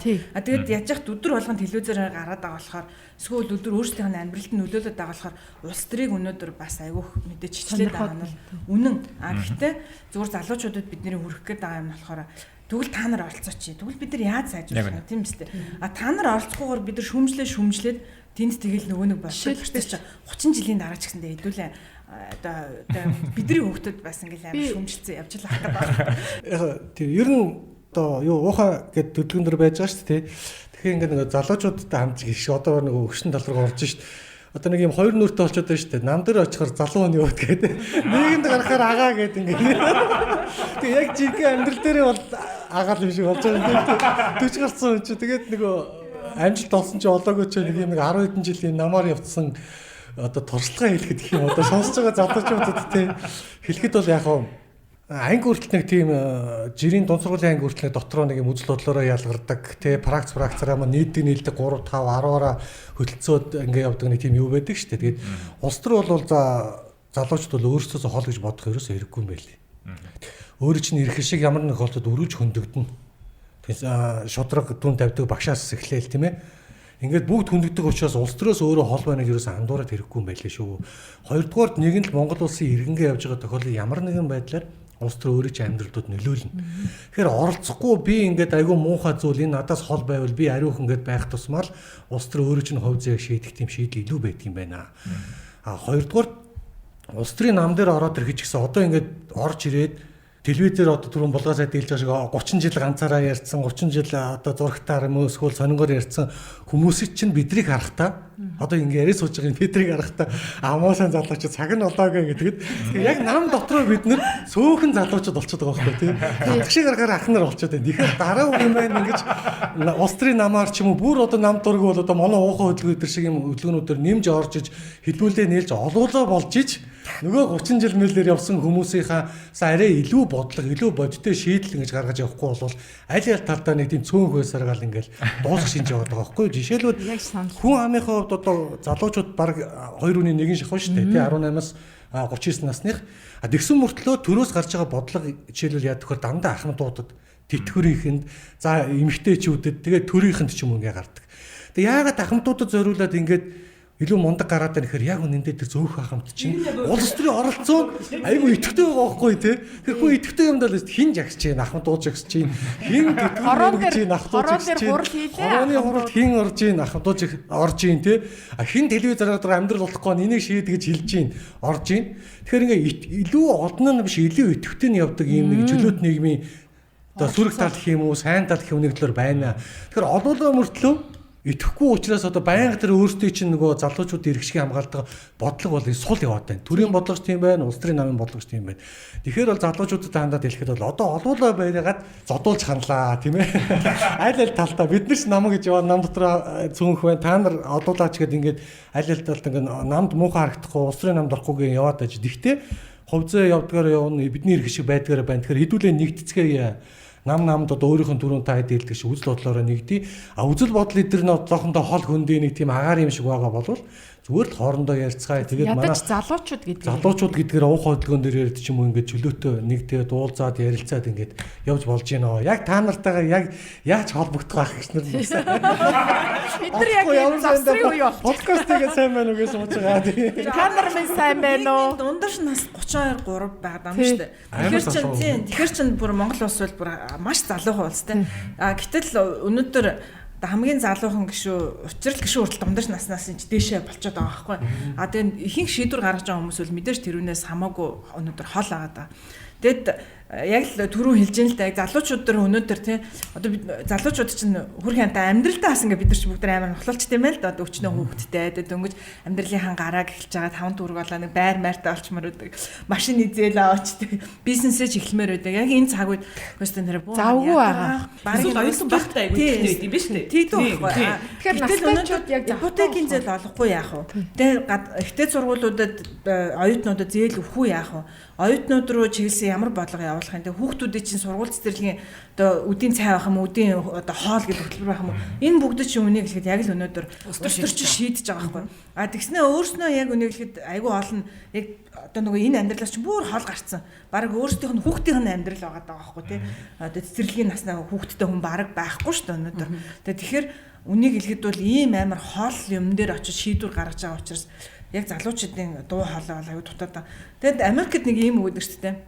сонгуул гэдэг бол Америкийн ардчлалын баг оргил юм аа гэт тийм. Тэгээд тэнд очиж өнөөдөр сонгуулаа өгнө гэдэг бол баг Америкийн хувьд бол үүрэг юм бахархал юм гэд. Дээрэс нэмээд өнөөдөр Америкийн ялангуяа ардчлалаа гэдэг хайрладаг иргэдэн улс төрчтэй муухай юмд ингээд мөнгө гууж янз янзын юмд оруулахгүй тул супер пакууд гэдэг ингээд байгуулад өөрснөө дундаасаа сан ингээд байгуулад өмнөөс нь мөнгө босгоод тэгээд жишээлбэл улс төрийн одоо намуудад ингээд хандивлаад эсвэл өөрснийхөө дэмжиж байгаа улс төрчийн өнөөдөр одоо дундаасаа гаргаж ирээд дэмжиж тэгээд за та бол мөнгө төгрөгнөөс хол яв, та лоббиноос хол яв. Тэгээд та өнөөдөр улс төрийн намууд та нар улс төрчид та нар энэ одоо бохир лоббиноос хол явж иж манай ардчлал бол ариун байж яг үзэл бодлоо хадгалсан юм ардчлал болж явах юмаа гэдэг нь иргэдэн хүртэл тэгж тэмцэж байгаа. Манай дээр ингээд нэг улс төр гэдэг нь тэндүү заваа юм гэдэг ингээд хол байжсангууд улс төрчд нь өөрөө ирэхгүй ингээд нэг мөнгө хаагаад явахаасаар аргагүй болоод хүмүүсийн бизнесүүдийн карманд орох гэдэг нэг ийм үз. Тэгэхээр энэ ардчлалыг авч үлдэх нь бас иргэд бидний ингээд хувь хүмүүсийн бас өнөөдөр хэрвээ өнөөдөр хайрлаж байгаа бол ингээд асуухаар иргэн болгон ардчлал таартай байдаг байхгүй. Хэрвээ өнөөдөр хайрлаж байгаа бол энүүнийг ариун цэвэрхэн авч үлдээ гэж бодож байгаа бол иргэд бидний оролцоогүйгээр бас бүр Америкт хүртэл авч үлдэж нөгөө талаас жишээлбэл Америкийн тэр улс төрийн намын санхүүжилтийн загварыг одоо нэгтрхийн эрт Монголд бол авчираад байх шаардлагагүй гэж хараад байл. Тэгэхээр Америк ч гэсэн тэр чинь бас айгүйх шөмжлөлт агуулж штэ тийм үү. Бас л ингээл нэг улс төр хитрхийн одоо өндөр өртөгтэй болцсон тийм үү. Зөвхөн мөнгө босгож чаддаг хүмүүс нь явдаг энэ төр гэдэг тийм үү. Тэр түрүүнд бид нар нөгөө нэг юм нэг инновац ярьсан штэ. Уул нь бол энэ технологи те одоо ингээд боломж ялангуяа Монгол шиг цөөхөн хүн амтай те ингээд айгүй юм ойлгомжтой. Хараа энэ нийгэмд уул нь бол ингээд нөгөө мөнгийг те ийм айхтар мөнгнөөс хамааралтай биш тийм үү. Хүн бүр дор бүрнээ одоо бас нэг одоо юу гэдэг итгэл сэтгэлээрээ тийм үү оролцоод тэгээ тийм нэг одоо загварыг болон бид нар бүтээх боломжтой гэж хараад байл дээ. Тэр нь магадгүй бидний үеийн мөрөөдөл ах хэвээр тийм үү. Тэ одоо энэ улс төрийг энэ мөнгнөөс нь салах юм тийм ээ. Элдв янзын одоо тэр сонгуулийн тухай хууль гэж сая явлаа. Тэн дээр залуучууд яг эсэм дээр яаж оролцсон тийм биз дээ. Тэгэл ерөнхийдөө бол нөгөө нэг 30 жил телевизээр ярьсан таваар шүүд чинь бүгдээрээ одоо манай танаа нам хэлтгүүгээр хамт нийлж сууж байгаа л баталсан шүү дээ. Гэтэл тэн дээр бол ингээд нөгөө оролцооны хувьд тийм үү тэр нэг инновацтай шин чанарын саналуудыг бид нар өгч чадсан уу? Гүй юу тийм ээ. Бид нар гэдгийг нь бол би зүгээр нөгөө нийт үеэр нь ярьж штэ тийм ээ. Одоо ингээд нэг залуучууд тийм ээ. Тэгэхээр нэг тиймэрхүү зүйл дээр бол ингээд толгоогоо юугаа ажилуулмаар байгаа. Тэгээд нэгдмээр байна. Бид нар ингэж бодод байна. Бид нар бол ерөөсөө хөндлөнгөөс хүчээр юм шийдэж бол чадахгүй. Эрх мэдлэлтнүүдийн сонгуулийн тогтолцоон дээр санхүүгийн зардал өртөг багтаагаар асуудлыг шийдэхгүй шүү дээ. Тийм болохоор манай залуучууд өөрсдөө айхтар эмчин бид нар тэгээ нэмээ сонгуульдаа идэвхтэй оролцоосоо саналаа өгөөсэй гэж байгаа. Энэ тохиолдолд мөнгөтэй буюу нөгөө талдаа улс төрт олон удаа явцсан хүмүүс залуу улс төрчид тэгтээ санхүү өрнгийн боломжгүйгээс хүн болгонд хүрэх тэр олон самбар байрлуулж материал тарааж тухайн хүмүүсийн ялгааг олоод харчих байх гэж бодож байна. Өртөг багтай сонгуулийн кампанид ажил хийж байгаа, өртөг өндөртөө хийж байгаа энэ хоёрын ялгааг манай орчин үеийн залуучууд бол шууд ялгаж харах үс ийм төвшөнд очсон гэж тэр утгаараа би бол маш их итгэл найдрав тээж байгаа. Та нар хангалттай ярьсан би зүгээр товчхон энийг хэлмээр байна. Сошиал бол гэхдээ энэ өнөөдрийн залуучууд яг мэдээлэл авч байгаа л ертөнц цолчод шүү дээ. Гэтэл бас харамсалтай нь яг үнийг хэлэхэд сошиал дээр бол манипуляц хийгээл ингээл одоо зарим нь бол өөрийгөөс тэнгэр тултал магтуулаад өөрийнхөө өрсөлдөгчийг гадаад орлуулаад ингээл байхгүй болгоод нөгөө баг өрсөлдөгч мөнгө муутай хүн нь баг няцаалт хийх хэвлэлийн цагч авч чадахгүй байж итл сонгуульд авчиж байгаа байхгүй чи өөрөө бас өртөг нэмээд байгаа. Тийм шүү дээ. Тэгээд иргэд болохоор үнийг хэлэхэд одоо яг арчилсан энэ мэдээлэл чөлөөтэй болох тусам надаар ирж байгаа мэдээлэл үнэн шүүлтүүр юу гэдэг тэр шүүлтүүр өөрөө өөртөө бас бий болох хэрэгтэй юм шиг байгаа. Тэгэхээр яг сошиал дээр тавьсан юм болгон үнэн биш. За ингээд одоо олон шеэрлэгдлээ гэдэг бол үргэлж үнэн бол биш. За сошиалын олон том аккаунтуудыг бол үнийг хэлэхэд цаан чинь бараг том эзэнтэй болцсон ийм өнөөдөр байгаа цагт бид нар өөрөө өөрснийхөө маш нарийн шүүлтүүрээр л хийхээс яг наад асуудал дээр чинь болохоор нэг судалгаа байлаа л да яаж ийна гэхэлэр нөгөө фейк ньюсийн талаар тий одоо ойлголттой тэгээ сошиал дээр шүүлтүр хийх чадвартай фейк ньюс нь хуурамч мэдээлэл тэгээ тийм хүмүүс одоо нөгөө залуучууд бол угаасаа тийм одоо анханасаа сошиал дээр ороод ирсэн тийм үү илүү мэдрэмжтэй байна шүү дээ нөгөө тэр одоо цахим орчинд ингээд одоо юу гэдгийг ингээд ажиллаа сурцсан ч гэдэг юм уу те мэдээлэл аваа сурцсан тэгэхээр бол тэрийг бол ингээд бас ялгаж салгах боломжтой бүлэгмэн залуучд байгаа хгүй яг эсэм дээр тийм ээ. Нөгөө 60 настай Facebook дээр ахны аккаунт нээж байгаа манай тий одоо юу ихчүүл чадахгүй тийм үү, ээжүүлж чадахгүй. Гэтэл одоо бүр ингээл баг ухаан орсон цагаас хойш харилцаж байгаа хүүхдүүл чадж байгаа байхгүй. Тийм тэгэхээр бол уулнууд бидний тэр нөгөө нэг хүсэж байгаа одоо юу гэдгийг те тэр зорилтод бүлэг те тэр шүүлтүр бас хийх боломжтой тийм ээ. Тэгэхээр тэр шүүлтүрээ хийгээч. Тэгээд дээрэс нь одоо тэр нөгөө нэг юу гэдгийг эргэн тойрондоо бас уриалаач тийм ээ. За би баг сүлд хөтлөгч болох юм. За манай мөнхтөл ярина. Одоо нөгөө залуучууд дайлуулах нөгөө нэг мэдээж улс төрдөө оролцуулах гал хэдүүлээ чадан ядал подкаст хийгээд байгаа шүү дээ тий. Тэгэхээр одоо миний зүгээр хэлэх гэж байгаа одоо миний зорилт бүлэг бол одоо энэ жил анх удаа сонгуулийн эрхтэй болж байгаа. 18-аас 21 нас 6 сарын 24-өөс хүрэх хүмүүс ч анх удаа сонгуулгүй шүү дээ тий. Эднээс мэдээж анх удаа нөгөө нэг улс төрийн сонголт хийж байгаа учраас одоо эднээсийг айл болох оролцуулах гал хэдүүлээ ятах гэж оролдож байна. Би зүгээр одоо магадгүй нөгөө оюутан байгаа насын юм чинь би зүгээр улс төрийн оролцоогоор мэдээж бол сонгуул өгөх нь бол номер 1 одоо хэрэгтэй зүйл. Зүгээр сонгуулийн хооронд харин юу хийж болох вэ гэхээр магадгүй зүгээр өөрийнхөө орчинд байгаа нэг бүлэг хүмүүсүүдийн эрх ашигын төлөө ч юм уу нэг тийм их л болох байхгүй нэг ангийнхаа зөвлөлд ордог ч юм уу оюутныхаа зөвлөлд ордог ч юм уу те. Энд миний хувьд бол анхны нөгөө нэг улс төрийн гараа одоо 10 жил байхдаа ингээд нөгөө дундаасаа нэг ангийн дарга сонгодог шүү дээ. Энд чинь бас улс төр шүү дээ. Сонгуул явагдаж шүү дээ.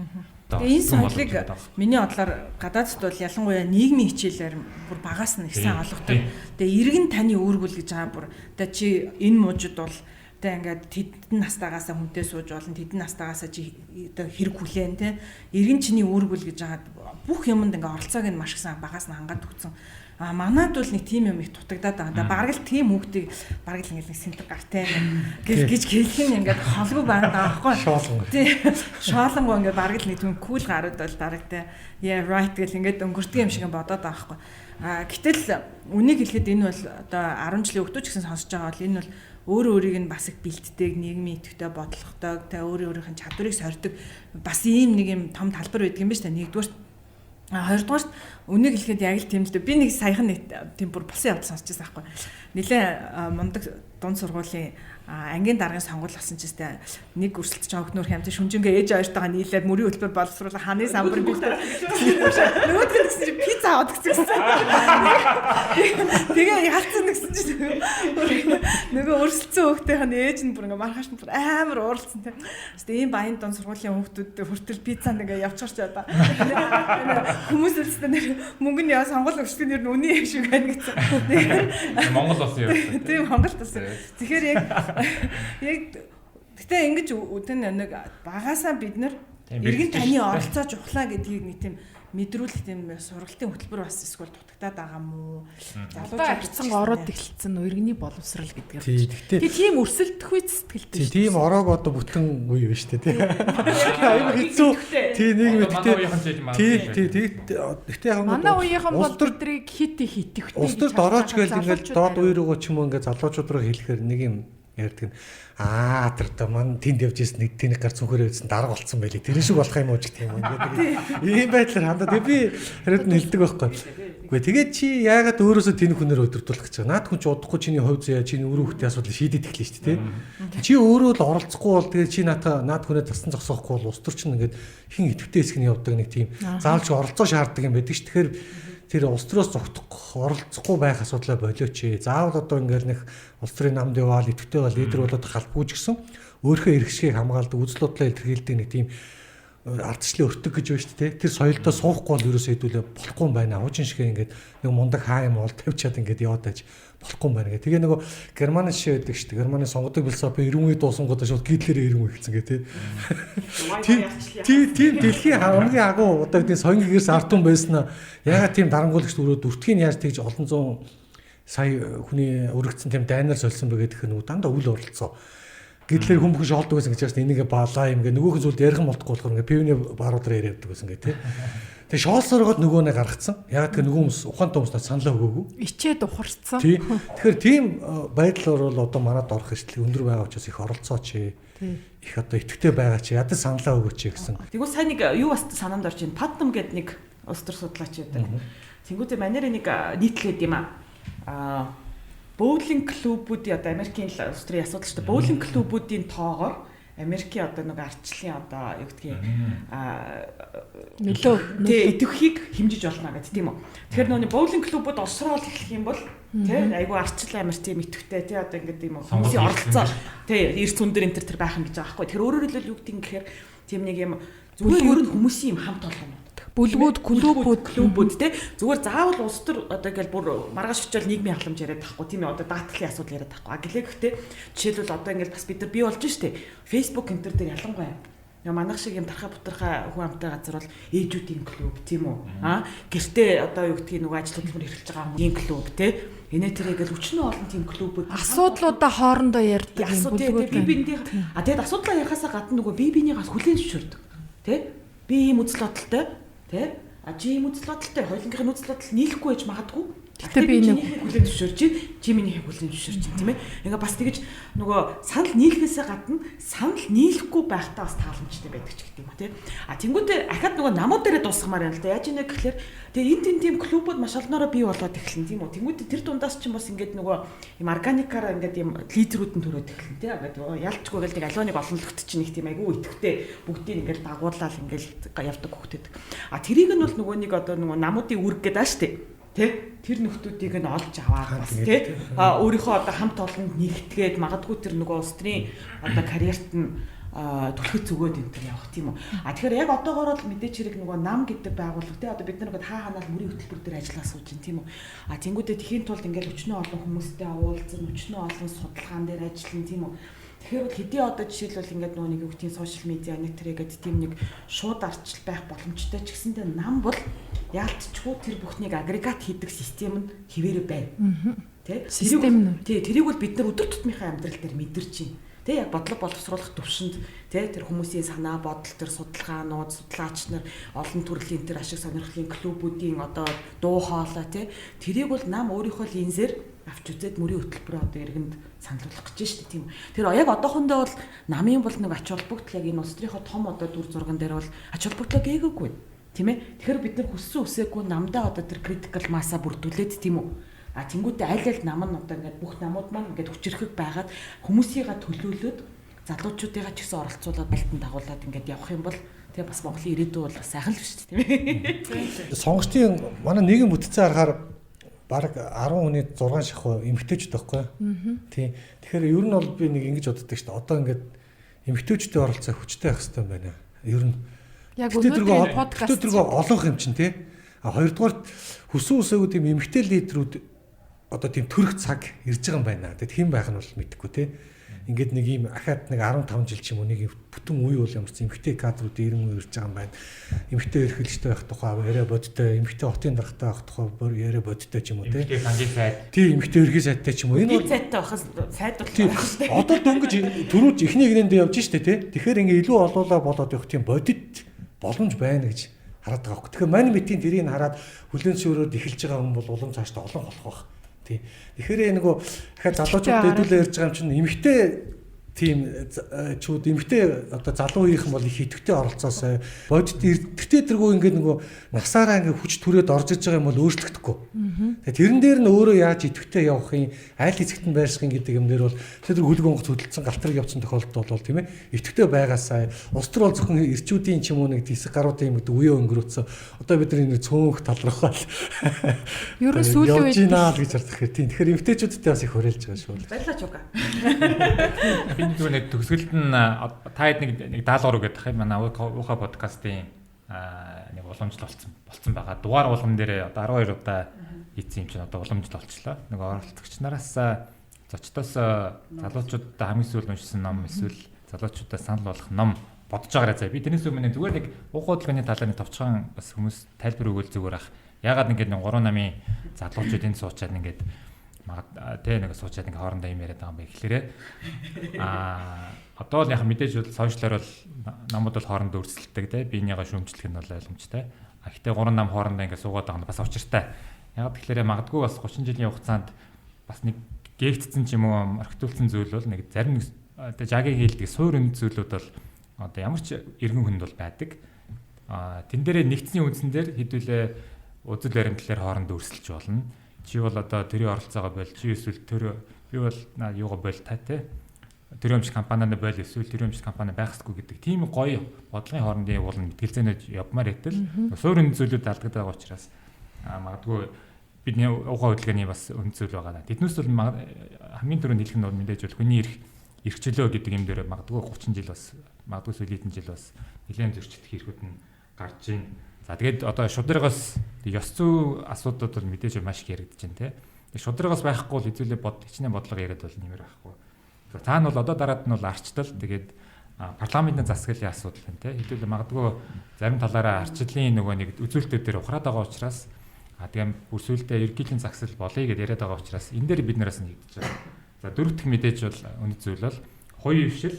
Тэгээд хувийн эмчийг бол одоо арчилсан нийгэмд бол зайлшгүй одоо хамгаалах хэрэгтэй байдаг тий. Хувийн эмчийг ингээд хууль бусаар ч юм уу эсвэл хууль зохиож байгаад хурааж авдаг.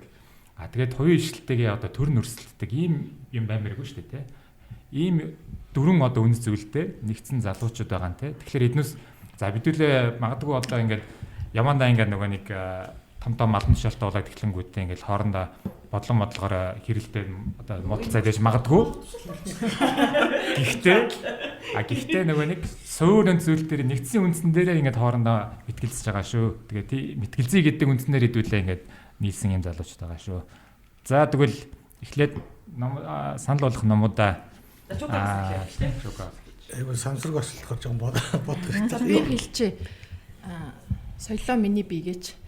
За ер нь бол энэ маш олон аль төрлийн ном санал болгохыг би энэ өнөөдрийн сэдвтэйгээ илүү холбох байх гэж бодоод улс төр мэрэгжил болох нь гэд Макс Веберийн бичсэн нэг номыг өнөөдөр би асуугаа сэргийж харсан. Гэхдээ ярих боломж харьцангуй бага байлаа. Тэгээд энэ ном бол улс төрч мэрэгжил болох нь гэдэг нь улс төр өөрөө маш хэцүү ийм үйлс маш их тэмцэн шаардсан. Гэхдээ шантралгүй яваарай. Тэгсэн цагт чиний мэрэгжилч улс төрч болох юм шүү гэсэн санааг агуулсан юм билээ. За өөр бас нөгөө Фукуяма гэх түрүүн би дурдсан улс төрийн яг бүтэн нэрийн шууд санахгүй Франсис Фукуямагийн улс төрийн их сурвалж илүү тэр хоёр бот дэвтэр тэр ном бас их яагаад гол тогтолцоо ингээ улс төрийн намын институт болсон юм бэ гэдэг талаар бас мэдлэг авахд дайжгүй. Тэгээ бас саяхан нэг залуу бүсгүйгээс бэлгүүнгээд би ном бэлгэнд авсан тэр нь зоримог бүсгүйгээд манай яг нийгмийн бас идэвхтэй иргэд бүсгүйчүүд болох одоо Чукаг хэлсэнчлэн эмэгтэйчүүд өөрсдөө цаанаасаа байглаасаа гэдэг шиг идэвхжиж бас оролцоогоо нэмэгдүүлж эхэлж байна. Эн чинь бас цаанаасаа ингээд хүссэн хүсээгүй ирдэг явдал гэдэгтээ өөртөө чи санал нэг байна. Тэр тэд нар маань нийлээд зоримог бүсгүйгээд номыг орчуулсан байна л да. Тэр номыг би харахад яг эрэгтэй эмэгтэй хүмүүсийн ялгааг тодорхойлцсон. Эрэгтэй хүмүүс жишээлбэл ажлын байран дээрээ ч улс төрч ч карьераа нэмэхэд мотивац нь бий гэдэг дээр илүү дөрүүлдэг бол тэгээ илүү албан тушааллын төлөө ч гэдэг юм уу илүү тэр өөр амжилтын төлөө явдаг бол эмэгтэйчүүд бол цаанаасаа түрүүний бидний яриад байгаа шиг оролцоо, сайн дурын үйлс, бусдыг гэсэн тэр нинжин сэтгэл дээр нинжин ч ахвтай бусдыдаа бас өөрхөө бий болгосон хувь нэмрийг оруулчихсан гэсэн энэ үзэл дээр илүү явдаг. Гэхдээ өөрийгөө тэр өөрчлөх 12 муу зуршил байна гэн. Тэрийгэ хэрхэн даван туулах тухай зөвлөгөө надад их таалагдсан. Яг тэгэл бидний үед чинь бас дуугүй бай, даруухан бай, аль хор хоошоо суу, ахмад ярьсны дараа дуугар гэд их загнуулдаг үе байла. Одоо орчин үе бол арай өөр оролцооч, дуу хоолойгоо гаргаач, өөрийнхөө хүсэл мөрөөдөл байгаа асуудлаа илэрхийлээч гэдэг үе болсон болохоор бидрээс арай ахиу төвшөнд явж байгаа. Тийм учраас одоо энэ 2020 онд ч гэсэн залуучуудын маань оролцоо илүү өндөр түвшинд байх байх гэж харж байгаа. За баярлалаа. За болгаа. Би Churchill-ийн Walking with Destiny гэдэг нэг хувь заяатайгаа алхах нь гэдэг тэр номыг уншиж байгаа. Бараг талаас нь илүү нэлээд зузаан ном. Тэгээ улс төрчийн хувьд бол би Churchill-ыг амар шүтдэг. Тэгээ айгу хүнд үед Английн бас ерөнхий сайд байсан те. Заримдаа хэцүүч характертай хүн байсан гэж ярьдаг. Гэхдээ даваад гарсан дээрэс нэмээд айгүй мундаг бичгийн чадвартай, мундаг оратор, илтгэх чадвартай хүн байсан. Би ялангуяа одоо тэр хүний бүр ингээд нэг тавьсан илтгэлүүдээр нь бичсэн өгүүдээр нь тэр ном хэвлэгдэж гарсан гэс би тэрний дараа нь авч уншимсан гэж бодож байгаа. Тэгээ би эндээс нэг юмэг ингээд үнэхээр энэ бол бас Английн одоо тийм мундаг соёл байсан баг. 20 дугаар дайны үед тэр хүн чинь war correspondent хийжсэн шүү дээ.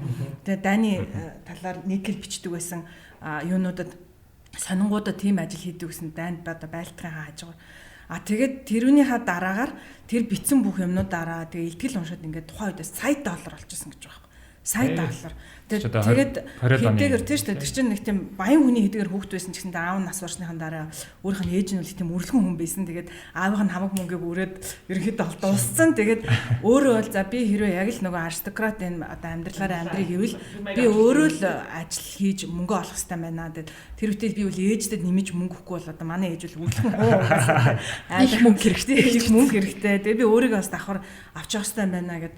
Тэгээ би тухайн үед тийм 1940 онд хүн сая доллар олно гэдэг бол Английн нийгэм оюуны хөдөлмөр ямар их үнэлдэг байсан нийгэм юм бэ гэж бодсон. Өнөөдөр ч Монголд ч хүн ном бичээд лекц уншаад сая доллар болохгүй шүү. Тэгэхээр бид нэр бодгол л өстой. Тэгээ тэрүүгээр анхлаад улс төр хийх тэр гараагаа бас эхэлж исэн гэж ярьдаг. Би яг нөгөө бодог ус тэгээ сая нэр юу болсон юм бол өөр дандаа л нэг уран зохиол шиг нэг гитат хэл сурч орхолдоод байгаа уран зохиол номууд байна шүү. Тэгээ улс төртэй холбоотой гэдгсэн чинь нөгөө 2 нөгөө нөгөө их сайхан ерхий сайд байсан. Мэдээний их сайхны социализмоос капитализм руу гэдэг ном гараад Харвардаар гүйж утсан. Эхний өдөр нь дууссан байж 2 дахь өдөр нь авсан. Интер ном 2 дахь өдөр лээ. Тэгээ тэрийг би модул үлээдтэй ном. Мөн ах нарын чи хэлээд байна шүү. Өнөг орцсон шүү. Байн шорон тэгээд ном бичдэг гэдэг юм гээд. Одоо тэрийг шорон тэгээд ном бичнэ гэдэг. Тэгээд за энэ бол нэг. Тэгээд тэр номыг уншсан дуусаагүй л байгаа л да шийдсэн л байж байгаа. Талд нь бас ороод өрцөн. Тэр ном надад хамгийн их таалагдсан. Одоо нэг хүмүүс сүүлийн 30 жил шилжээд 30 жил боллоо. Энийг нэг дүгнмээр байна гэснээр тийм хүн бүхний нэг хандлага шүү. Бид яг хөгжсөн юм уу гэж юм юу болоод байгаа ингээд болж байгаа юм болохгүй юм гээд. Тэгээ тэрийг анх удаа дүгнэх гэж оролцсон байлээ нөхөр өөрийнхөө ороо. Тэгээ зарим санал нийлэгч юм нийлэхгүй юм гол нь дүгнэх гэж оролцсон байгаа байхгүй. Ихэнх нөгөө нэг одоо намтарцууч надаа өөрийгөө яриад дуустдаг штэ. Тэгэхээр нөхрийн ном бол ерөөсөө сүүлийн 30 жил бид юу нь яаж явсан олдны үеийн алдааны үеийн дараа нь бидний хүлээж байгаа дараагийн 30 жилийн хүлээлт юу байгаа гэдэг их эдийн засгийн хавч гэсэн энэ либерал улс төрж яваад их сайн бичсэн юм уу гэж харсан. Тэгээд залуучуудаа бас тэр санд болгоор их айгүй энгийн үгээр норшуу биш нэг өгүүлбэрт нэг 5 дахь өгүүлэх шүү гэлээ. Тэгээ айгүй ингээд онлоод тодорхойлоод тэгээ хөгжлийн бодлогууд яриад өөрийгөө ярьж исэн нөгөө түүхээ бас яриад ирээдүг яриад энэ их тийм хөнгөн айтайхан ном байлээ шүү. Тэгээ баг сурагч хэмжээнд юм шиг надад санагдсан. Тэгээ залуучууд явал тэрийг бас аваад уншуулах айтайг л. За одоо би нэг дандаа нэг аль болох хоёр ном ихлүүлэхийг боддог. Нэг жоохон сериус, нэг жоохон түүх мөгч юм уу те. Гэхдээ яг би нэг уран зохиол уншиж бүр завгүй болчих واخ болно. Гэхдээ мэдээж унших дуртай байсан. Одоо нэг уншиж байгаа би нэг өмнөх дугаар дээр нэг арай нэг сериус ном. Уран зохиолын ном бүр хайцсан шүү дээ. Сайн хэлсэн. Гэхдээ байгаа хэлсэнгөө. Өмнөх дугаартаа нөгөө нэг сериусны ном санал болсон. Одоо нэг жоохон хөнгөн маягийн би нөгөө Jack Weatherford-ийн нэг 3 ном бичсэн те Чингис хааны тухай. Нэг нь бол Чингис хаан нэг орчин үеийн нийгмийг байгуулах. Би Монгол нэрийг буруу хэлсэн юм магадгүй. Хоёрт нь болохоор Монгол хаттын тухай тий. Тэн дээр бол одоо Чингис хаан бол баг анхны феминист маягийн шахуулын ярьж бичсэн байлээ. Тэгэхээр тэр нас мдээгүй. Одоо уншиж байгаа нь болохоор нөгөө Чингис хаан ба бурхны ирэлт гэж монголоор орчуулдаг. Гэхдээ монгол нэр нь арай өөр ах шиг байлээ. Мэдгүй байсан. Genghis Khan and the Quest for God гэдэг. Би уншиж эхлэегүй учраас магадгүй зүгээр нөгөө тэр үеийн нөгөө нэг магадгүй төр хэрэгцсэн хувьд баг анх удаа ч юм уу мэдгүй. Шашин шүтг хэрэгчлөөг хуулиндаа суулгасан анхны үдирдэгч байсан юм. Яг сайн мэдэхгүй надад уншиж эхлэегүй учраас тэрнээс айгүй сонирхолтой бас тэр хүн чинь мэдхээрээ дараагийн подкаст ярих юм байна. Тэр нэгэд нөгөө тэр нь баг дэлхийд аярах нь одоо энэ шашны тухай ойлголтыг бас магадгүй бас нөлөөлсөн тухай ном болов уу гэж бодоод ингээд эхлүүлэхээ сууж байгаа маа. За жаги юм аа. Тэгтээ шүү дээ. Одоо би бас нэг залуучууд би нэг Audible аяг сонсдог байхгүй яг үнэхээр. Тэгэхгүй бол одоо би л гэхдээ ном уншаад нэг 2 хуудас баг уншиж тасарч байгаа зүйл. Тэгээд орлоо уншиж болчихсон. Өөрөө яг сангийн сайд. Танаа юм сериусны номнууд хэлсэн юм чинь би болохоор нэг уран зохиол явчихъя. Гэтэ яг уран зохиол ер нь бас аягүй ач холбогдолтой байхлаар бид нар бие биенийгээ хүлээн зөвшөөрөх гэж ярьж штэ. Тэ нөгөө бусад хүмүүсийн байр суурин дээр өөрийгөө тавих хандлага ч юм бол энэ улс төр хамгийн нөгөө намд явж байгаа хүмүүсийн хувьд хамгийн чухал тийм ээ. Тэгээ сая болохоор сүүлийн үед нөгөө нэг манайх нэг хэсэг мод бодлоо шүү дээ. Өөхөө гэдэг хят зохиолч амьдрах уу. Жижигхэн тэрийг би уржигдэр шүнэлөө. Яг нэг тийм нэг 2 цаг залуу занднаас дурсаад шинжэнгөө. Би ч ойлж мөж ирэх хүний нөлөөсөө гарсан. Харин уран зохиолын ном ихлэхэр ингэдэг байхгүй яг нэг юм уу 2 шөнө нойр алдаад дараа нь тэрнээс recovery гэж 3 хоног Тэгэхээр харин яг тэн дээр бол ингээл үнэхээр яг тэр одоо юу гэх хиттийн нийгмийн те одоо бүр хідэн одоо үеийн одоо зовлон бэрхшээл илүүч гэдэг юм уу те нэг одоо хөнөөд нэг одоо настай зүгээр нэг юм тариланчийн амьдралаар харуулсан байгаа байхгүй. Тэгээ тэгэхэд бол тэгэл яг тэр хүний одоо нөгөө одоо үдсэн харсан те одоо тэр нийгэмдээ тулсан бас нийгмийн нэг хэдсэн байгаа шүү дээ. Тэгэл тэр нөгөө бүх одоо нөгөө нийгмийнхэн тэр янз бүрийн хувьсгалын тэр хүний амьдралд яаж нөлөөлж ийн те. А тэгэхээр бол яг нэг иймэрхүү номнууд бол бас биднэрт хэрэгтэй гэж бас ойлгоод байгаа. Яа вэ гэхэлэр те одоо нэг манайд ч юм бас харьцангуй тийм зохиолууд харьцангуй бага байна тийм үү. Одоо жишээлбэл ингээл нэг өнгөрсөн 30 жилийн түүхтэй одоо ер нь өнгөрсөн 100 жилийн түүхийг тийм үү. Яг тийм нэг одоо хувь хүн дээр ингэж төсөөлүүлсэн тийм одоо бас уран зохиолын номнууд Шинэ уран зохиол байхгүй болчихж байгаа байхгүй. Тийм байгаа л да тийм. А тэгэхээр бол одоо бас ингэж уран зохиол хүртэл бүр ингэ тийм илүү амар аргаар улс төрийг ойлгож одоо баг ингэ боловсрол олж авах бас нэг хэлбэр юм аа гэж. За тэгэхээр хүрэлцээрс нийт зочдоо баярлалаа. Угаасаа нас хэдэн маань их тийм том их тийм эдрээс байсан учраас их тийм амьд сонирхолтой арай оллоо гэж бодож байна. Тэгээ та бүхэндээ баярлалаа. Бүгднгийнхэнд улс төрийн үйл ажиллагаанд амжилт хүсье. Баярлалаа.